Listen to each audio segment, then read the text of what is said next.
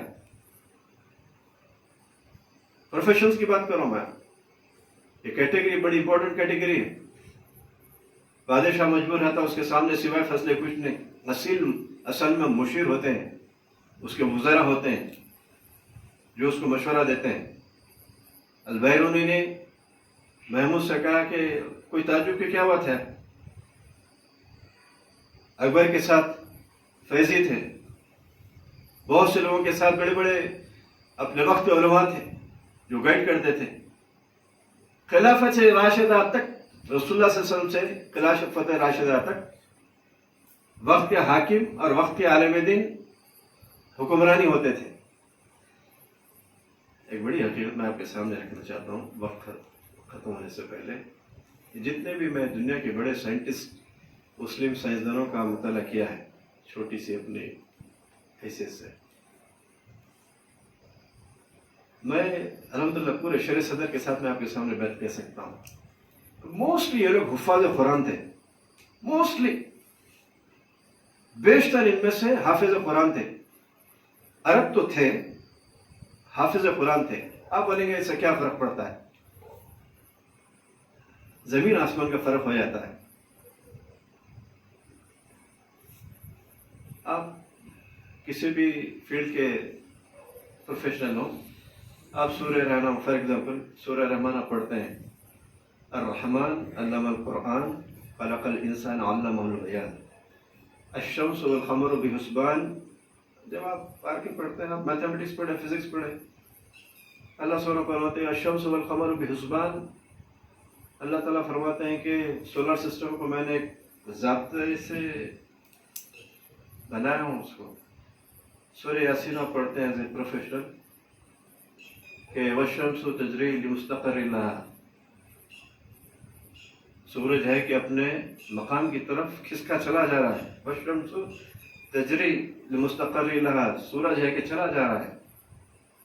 ذالک تقدیر عزیز العلیم, یہ کوئی معمولی کریٹر کی بات نہیں ہے. عزیز العلیم, بڑا زبردست قوت رکھنے والے نے حساب لگائے. بے شمار آیتیں, جب آپ ایسے پروفیشنل آیتوں کو پڑھتے تو آپ کے جسم میں سنسنی دوڑ جاتی ہے.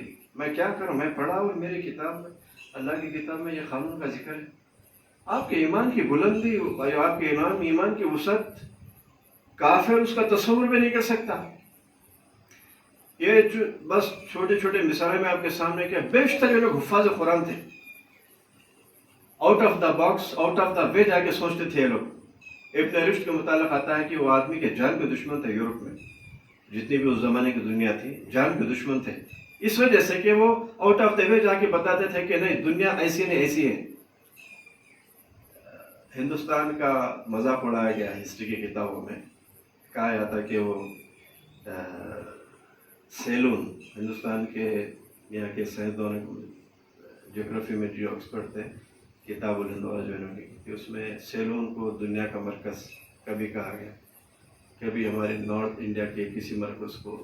تو مسلمان سائنسدان ہنستے تھے ان کی کتابوں میں, کیونکہ حقیقت سے کوئی تعلق نہیں تھا. اپنی دنیا آج بھی ویسی وہی ہے, کوئی مختلف نہیں. فلسفے کی بات کرتے ہیں, کوئی کچھ کوئی علم نہیں تھا ان کے پاس.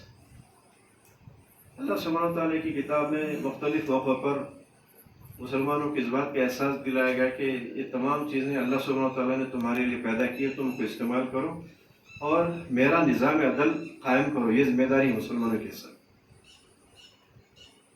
نظام عدل کو قائم کرنا یہ آپ کی ذمہ داری ہے, مسلمانوں کی ذمہ داری ہے.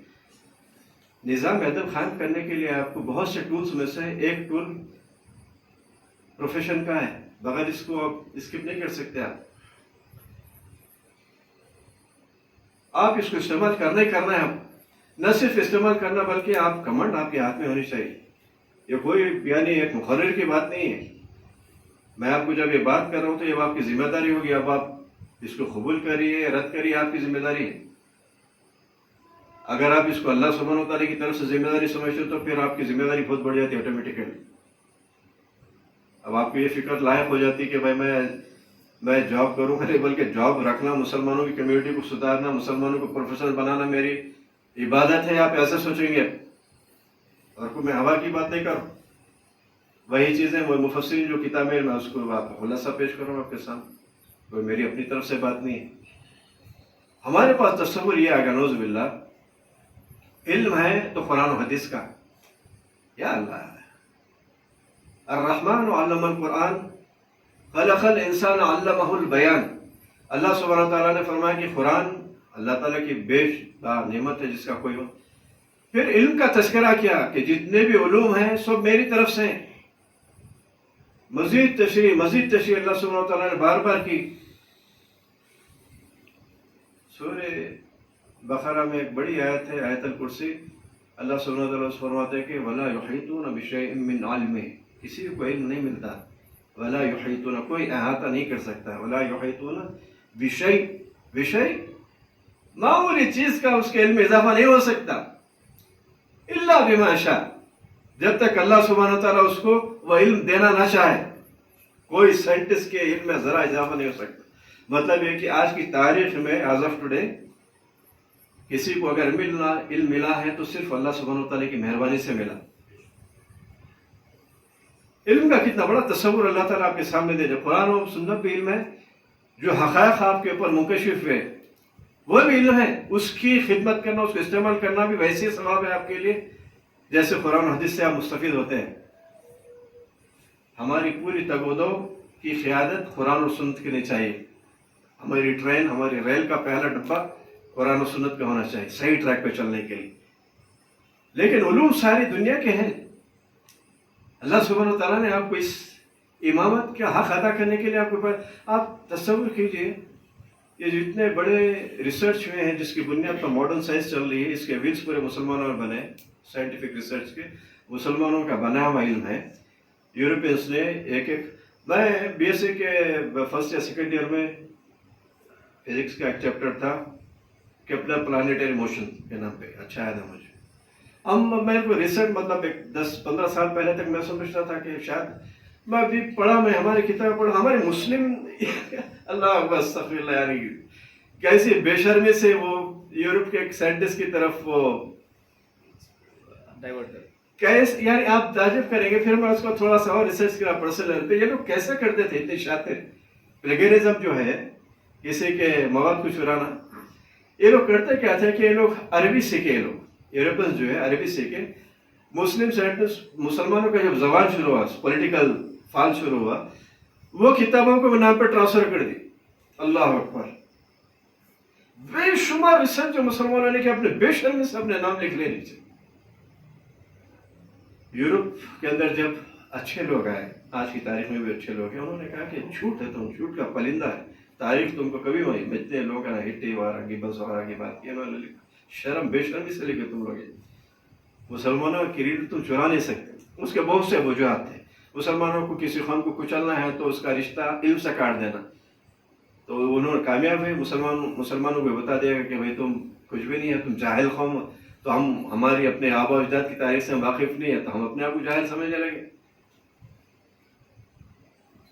موسٹلی ان میں سے بہت سے جو لوگ تھے قرآن حفاظ قرآن تھے. اس میں اللہ کے رسول صلی اللہ علیہ وسلم کی سیرت اور آپ کے طریقے تربیت سے واقف تھے لوگ. صحابہ کے زیور حضرت عمر رضی اللہ عنہ کا متعلق آتا ہے. حضرت عمر رضی اللہ عنہ کا قتل, آپ کی شہادت کا واقعہ بھی اسی سے منسلک ہے. آپ نے ایک فارسی و نسل پروفیشنل تھا, پنچکی کے متعلق پانی سے جو انرجی کے جو سورسز تھے اس زمانے میں, آپ نے کہا کہ اس سے بلا, اس کو بلا کے دربار خلاف بلا کے اس نے کہا, آپ نے کہا کہ ہمارے لیے پنچکی کا وہ جو ٹیکنالوجی ہے ہماری طرف منتقل کرو. تو مشرک تھا وہ ایران نسل, اس نے کہا کہ اے عمر ایسی چکی بناؤں گا تم یاد رکھیں گے. تحت اللہ اس نے دھمکی دی حضرت عمر رضی اللہ عنہ. خار تھا. اس کے بعد پھر آپ کی شہادت کا واقعہ پیش آیا. بتانے کہنے کا مطلب یہ ہے کہ ہمارے یعنی رسول اللہ علیہ وسلم کے زمانے ہی سے یہ علوم پر قبضہ, علوم کو پھر اپلائیڈ علم میں بدلنا, یہ رسول اللہ علیہ وسلم کی تربیت ہے. ایک سائنس ہوتی ہے, ایک اپلائیڈ سائنس ہوتی ہے.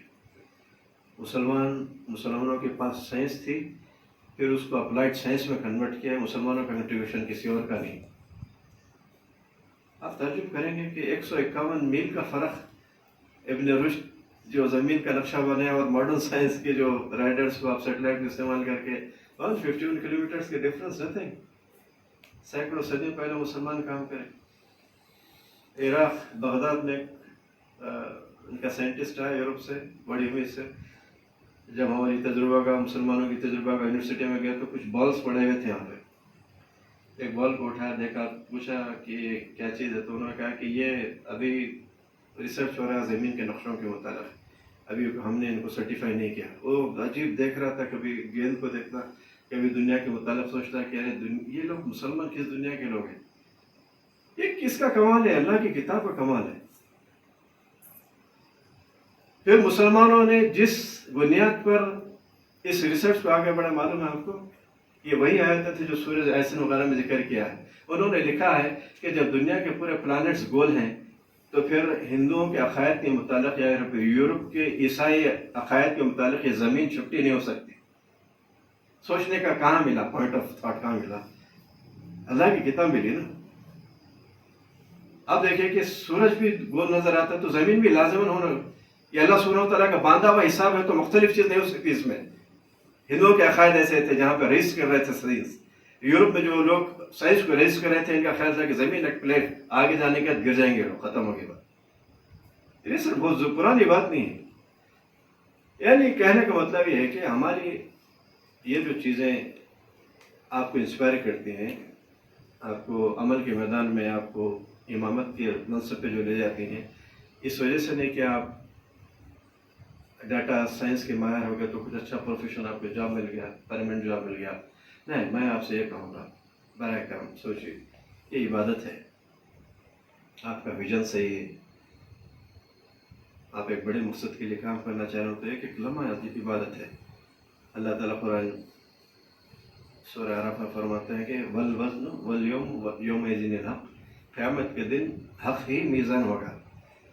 آپ کی چھوٹی چھوٹی نیتوں کا وہاں پر تولا جائے گا, نیتوں کو بھی تولا جائے گا جو بظاہر آپ کو. جب آپ کمیونٹی کو فارم کرنا چاہتے ہیں, پروفیشنل کمیونٹی کو فارم کرنا چاہتے ہیں, آپ انڈسٹری میں آئیے, آپ لوگ انڈسٹری کو لیڈ کریں. دکھنے میں بڑا نام کی چیز دکھتا ہے, ایسا نہیں ہے. اتفاق سے میں بھی آپ ہی کا فیلڈ کا ہوں, آئی ٹی پروفیشنل ہوں. میں کلینکل اپلیکیشنز پہ ایک زمانے تک کام کرتا رہا, فلپس کے لیے میں کام کرتا رہا. یورپ بھی دیکھا میں, انڈیا بھی دیکھا, گلف بھی دیکھا. آپ یہ کام کر سکتے ہیں, اس کے لیے کچھ ٹیکنیکس کی ضرورت ہے. آپ اپنے ریسپانس سینٹر انڈیا میں بنا سکتے ہیں. آپ چھوٹے معمولی خرچے پہ ریسپانس سینٹرز آپ بنا سکتے ہیں, کامیاب ریسپانس سینٹر بنا سکتے ہیں. فلپس کے ریسپانس سینٹرز کی میں پورا کے میکینک سے واقف ہوں. یہ بعض چیزیں دیکھتے, بعض انسان کسی اور وجہ سے مجبور ہوتا ہے, لیکن جن لوگوں کو رسپانسبلٹی اتنی زیادہ نہیں ہے, آسانی سے بیئر کر سکتے. اپنی پڑھائی کے لیے اور ممالک کا بھی رخ کریے آپ لوگ. سعودی عرب اللہ کا نہیں ہے, ہندوستان اللہ کا نہیں, ساری چیزیں اللہ تعالیٰ کی. ہمارا جو تصور ہے کہ نہیں, اگر علوم کی حاصل کرنے کے لیے اگر آپ لوگوں کو اپنے حالات اجازت دیتے ہیں تو آپ یہ مت بیٹھیے. آپ اللہ کے دین کی خدمت آپ کہیں سے بھی کر سکتے. علوم جب تک آپ اتھارٹی نہیں, آپ کی زبان کی اہمیت نہیں, تہذیب, آپ جب تک کوئی بڑا کام نہیں کر سکتے. آپ رکے, آپ مجبوری سے رکے کسی جاب کرنے کے لیے, ہو سکتا ہے آپ کے مسائل حل ہو گئے, اب آپ مت ٹھہریے. مرتے دم تک ڈاکٹر حمید اللہ کا نام ہے, آپ نے شاید سنا ہوگا. اللہ سبحانہ رحم کرے. ڈاکٹر حمید اللہ ان کی خبر پہ جنت الفردوس کا فیصلہ بنا. انتقال سے جسٹ پہلے تقریباً 60 یا 70 زبانوں کو جانتے تھے وہ. یعنی آپ تصور کیجیے, 60 یا 70 زبانوں کو جانتے تھے دعوت دین کے لیے. تھاؤزنڈس آف, یعنی بے شمار پڑھے لکھے لوگ یورپ کے اندر ان کے ہاتھ پہ اسلام قبول کیے. ایک آرٹیکل کے متعلق ڈاکٹر حمید اللہ کے متعلق میں خود پڑھا ہوں کہ جرمنی کا مشہور اخبار ہے, جرمن فرینچ وغیرہ, اپنے ہاتھوں سے کتابیں لکھی اس میں, جرمن میں, فرینچ میں, عربی میں, اردو, فارسی, کئی زبان کے چیمپئن تھے. وہ ڈائریکٹ لکھتے تھے اپنے ہاتھ سے. تو وہ آدمی کی اتھارٹی قلم کی جو یورپ جس پہ تسلیم کرتا تھا, ایک آدمی نے ان کے آرٹیکل کے خلاف لکھا تو اس اخبار میں اس کے پورا آرٹیکل چھاپنے کا نیچے لکھا کہ please refer to doctor Hamidullah so and so volume. That's it, ختم ہو گیا. بتا کے بات ہی مت کریے. اب اس نے یہ میسج دیا کہ حمید اللہ کا لکھا ہوا لفظ ہمارے لیے لفظ آخر, حرف آخر, ختم, سے آگے بات مت کرو. آپ جو کچھ لکھا ہم نے پرنٹ تو کر دیا, لیکن اس کا جواب کے لیے حمید اللہ نے فلاں ہمارے اخبار کے ویلیو میں آپ کو اس کا ریفرنس مل جائے گا. That's it. بھائیو, میں ایک چھوٹی دعا ہے، بڑی عظیم الشان دعا ہے، اس کو اگر آپ لوگوں کو میں امید کرتا ہوں کہ یاد رکھنا چاہیے، پروفیشنلز کے لیے بڑی قیمتی دعا ہے، ہو گیا تو یاد کر لیجیے یا پھر انٹرنیٹ وغیرہ سے ڈاؤن لوڈ کر دیجیے۔ یہ حدیث حسن درجے کی حدیث ہے، اچھی حدیث ہے، اس کے کچھ لفظی اختلاف میں ملتی جلتی حدیث کے متعلق بعض دوسرے محدثین نے ضعیف، کوئی حدیث کا ضعیف ہونے کا مطلب یہ نہیں ہے کہ وہ ریجیکٹ ہو گئے، نہیں، اس کے اندر بعض ایسے لوگ آ جاتے جو بھروسہ نہیں کر سکتے، لیکن جب حدیث دوسرے محدثین اس کو سرٹیفائی کرتے تو پھر وہ آتھینٹک ہو جاتی۔ یہ بڑے علم کا نام ہے، بڑے حسن درجے کی اچھی ہے۔ البانی رحمۃ اللہ علیہ نے اس کو سلسلہ صحیحہ کے اندر لکھا ہے۔ ایک حدیث ہے، بہت اچھی حدیث ہے، بہت کام آنے والی حدیث ہے۔ رسول اللہ صلی اللہ علیہ وسلم نے فرمایا، حضرت شداد بن اوس رضی اللہ عنہ سے نصیحت کی، جب تم دیکھو کہ دنیا مال و دولت سمیٹ رہی ہے، بٹور رہی، دنیا جمع کر رہی، اے شداد یہ کلمات کو تم پڑھتے رہا کرو۔ مطلب یہ کہ رسول اللہ صلی اللہ علیہ وسلم اللہ کے رسول خالق کائنات کے امبیسڈر، یار کیا ہماری زبان پہ ان کا نام آنے ہمارے لیے سعادت کی بات ہے، کیا حیثیت ہے ہماری۔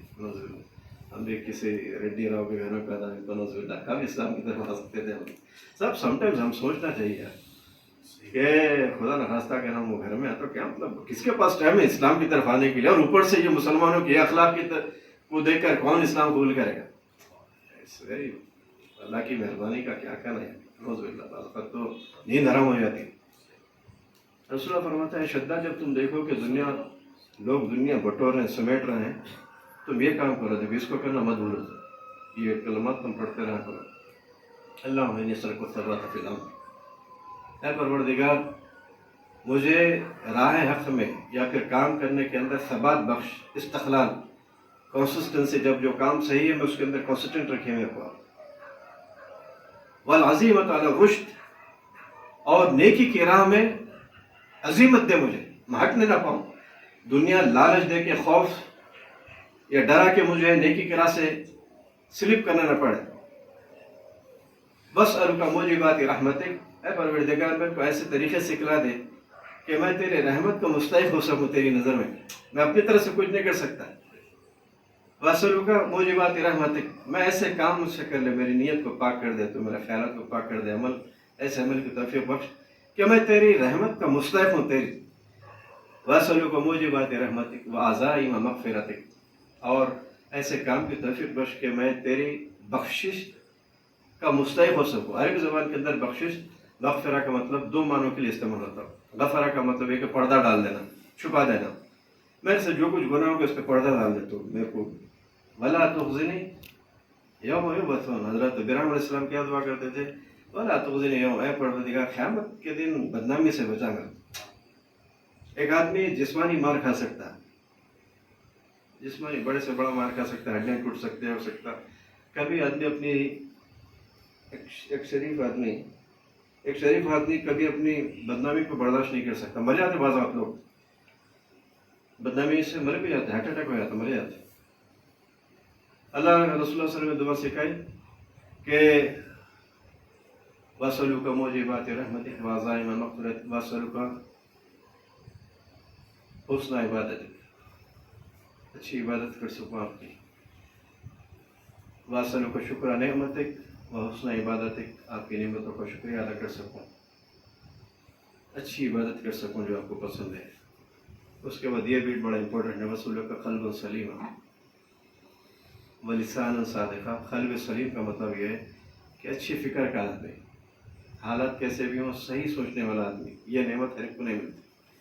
ذرا پریشانی آئی، آدمی کا سوچنے کا زاویہ بدل جاتا، غلطی کرتا پھر غلطی کرتا پھر غلطی کرتا، اس کو قلب سلیم نہ ہونے کی وجہ سے کوئی چیز سویدھا نہیں دیتی، سمجھتا کہ یہ راستہ صحیح ہے، ٹھوکر کھاتا، گرتا، پھر اٹھتا، پھر نقصان اٹھاتا، پھر اسی راہ پہ چلتا، دنیا کا بھی نقصان ہو سکتا ہے، دین کا بھی نقصان ہو سکتا ہے، آخرت کا نقصان ہوتا ہے۔ قلب وَأَسْأَلُكَ قَلْبًا سَلِيمًا وَلِسَانًا صَادِقًا، سچی زبان دے مجھے۔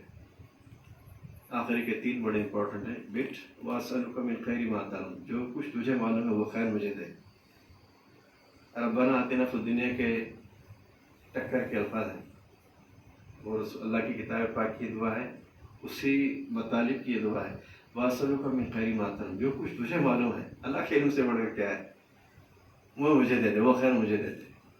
وَأَعُوذُ بِكَ مِن شَرِّ مَا تَعْلَمُ، اور جو کچھ بھی شر ہے جس کو تو جانتا ہے اس سے میری حفاظت فرما دے.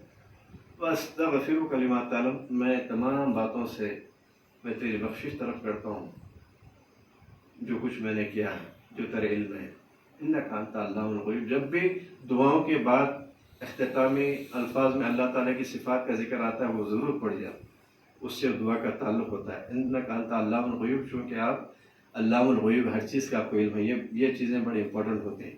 دعا کو مکمل اس طرح پڑھنا چاہیے. یاد ہوں گے آپ لوگوں کو، یاد نہ ہو تو یاد کر لیجیے. اور ایک دعا تھی لیکن انشاءاللہ پھر کسی اور موقع پہ اس کا تذکرہ کروں گا. کچھ ایک 5-10 منٹ بعض چیزیں میں آپ کو جانتے بوجھتے چھوڑا، آپ لوگوں کے لیے بھی تھوڑا سا بزنس کمی ہو جائے، کچھ بات کریں گے.